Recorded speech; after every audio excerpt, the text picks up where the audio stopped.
friends, welcome to the course of Investment and Portfolio Management. This course is basically divided into two parts. First is investment and second is portfolio management.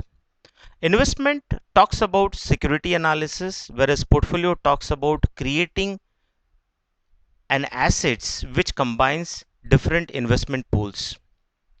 The objective of this course is to acquaint students with an investment environment, how risk and return can be calculated, what are the different portfolio theories which are available, what is fundamental analysis, what is technical analysis, and how the portfolio can be evaluated based on its performance.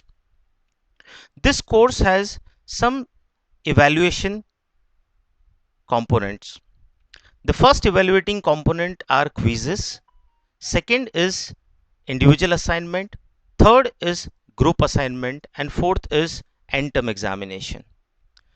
The course learning outcome are explain and categorize investment instruments with respect to risk and return, apply portfolio theory in capital market, analyze economy, industry and a company for equity investment, and evaluate performance of managed portfolio. This course is divided into 3 units. The first unit talks about introduction to an investment, where we will try to understand what are the different investment avenues. What is stock market? How stock market has evolved from its history.